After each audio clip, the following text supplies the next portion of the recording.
Welcome to Let's Talk Dementia. I am Carol Howell, your host, internationally certified dementia practitioner, and author of the Amazon best-selling book, Let's Talk Dementia, and you can find that on Amazon. I hope you will. I'm here to bring good dementia education to you in a quick 10-15 minute format, and I hope that you learn something that makes your caregiving journey easier. And the other thing we want to do, in addition to making our caregiving journey easier, is to learn something to help make us healthier. And the healthier we are, the better caregiver we can be, right? So today we're going to talk about the subject, does microwave popcorn cause Alzheimer's? Well, that was an article that I saw that just caught my attention. I'm like, what? This is just a bunch of bunk. You know how you just read all kinds of stuff on the internet. And some of it I click on and some of it I don't. But this one did catch my attention.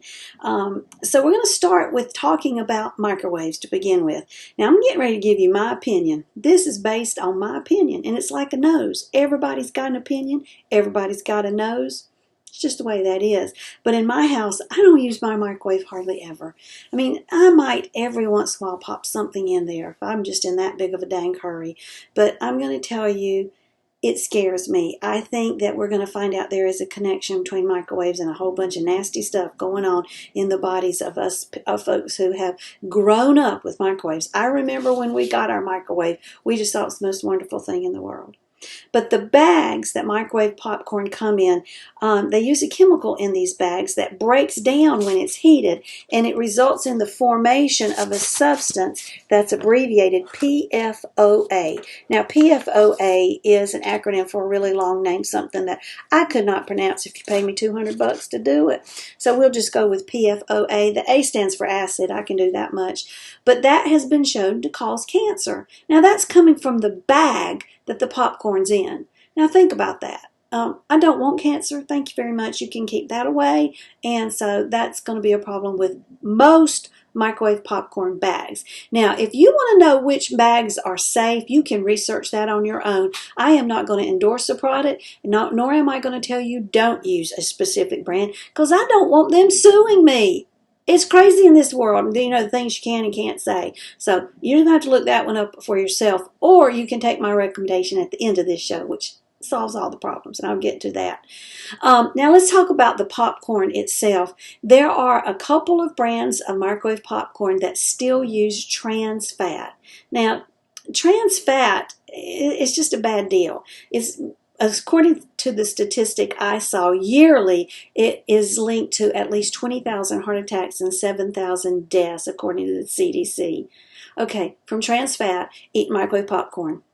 That's not something you got to do. That is a risk you can avoid, right?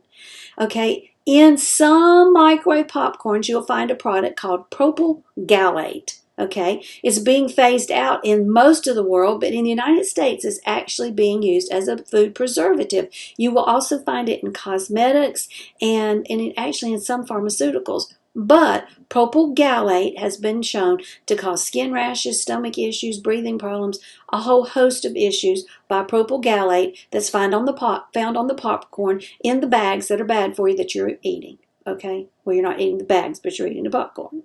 Please tell me you're not eating the bags. That would be really weird. Then there is another acronym for a very long name, but the acronym is TBHQ. It is found in a particular microwave popcorn, and maybe more than one, I don't know.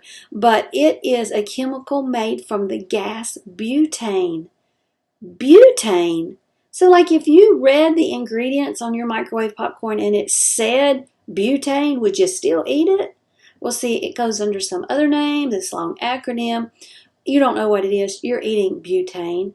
And from what I understand, that you're only allowed to eat a rate of 0.02% of the total oil in the product can be butane. No, thank you. I don't want any. And they know that 1 gram of this TBHQ has been shown to cause ADHD in children, asthma, allergies, dermatitis, dizziness, stomach cancer, laboratory animals, you name it. All from the TBHQ and the propyl gallate and all the nasty stuff, the PFOA, in your microwave popcorn and the bag the microwave popcorn's in. You're getting the drift here. It's not something you got to have, so could we not just not do that? All right, I'm not through yet. It gets better or worse, as the case may be. Many products use an artificial butter flavoring. And in this artificial butter flavoring is a product called diacetyl. Well, diacetyl is bad news. I'm going to read to you something that is from, I can't tell you who wrote it. I'm trying to find it. It's Dr. Mercola, whoever Dr. Mercola is. He reports, wait a minute, that's the wrong page. Researchers conducting test tube studies revealed that diacetyl has several concerning properties for brain health. That's why we're talking about it today.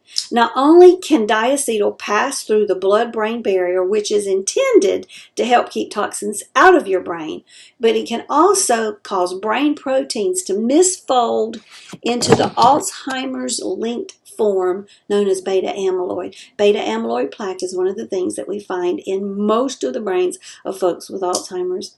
It also inhibits mechanisms that help to naturally clear the dangerous beta amyloid from your brain. See, when you go to sleep at night, you get in that deep REM sleep, where you're dreaming all kinds of crazy stuff. It makes no sense. Well, that's when your vacuum cleaner comes out. You've got a little Roomba. The Roomba, the vacuum cleaner that goes around and cleans your house. Well, you've got one in your brain. And when you get into that deep sleep, your Roomba comes out and cleans your brain. But diacetyl is prohibiting your brain's Roomba from doing its job as accurately and as efficiently as it should. So it's not known at this time whether eating diacetyl-containing food, it's not only used in microwave popcorn, but in snacks and baked goods and pet food and some fast foods, lots of foods. You've got to be careful. They don't know for sure that it increases your risk of Alzheimer's, but the finding that it may contribute to brain plaques linked to Alzheimer's should be concerning to you. I know it's concerning to me. Orville Redenbacher. Aren't you glad your name's not Redenbacher? That's a hard name to say. Their label explicitly says they do not use this flavoring anymore. But there are other popcorns that do. So what are we going to do? We got to have our popcorn. No, you don't. First of all, it's going to get stuck between your teeth. Yeah, and then you've got floss it out and your gums get irritated. Oh, that's bad news. I don't eat popcorn. But anyway, if you must have popcorn, why don't you do it the way your mama did it? Where she took the frying pan and put it on the stove with some oil, and she put the popcorn in there, and she popped it, and then she melted some butter. P.S. Don't use lots of butter. That stuff's not good for you either. And a little bit of salt, and you got popcorn. Or, now here's you another thought. You could take an apple that God made that doesn't have any of those things on it and wash it good because you don't know what the farmer used, right? And have an apple and maybe a little bit of peanut butter. You dip that apple down into peanut butter, maybe mix a little bit of honey in your peanut butter if you want it a little bit sweeter. Call me and tell me that's not good.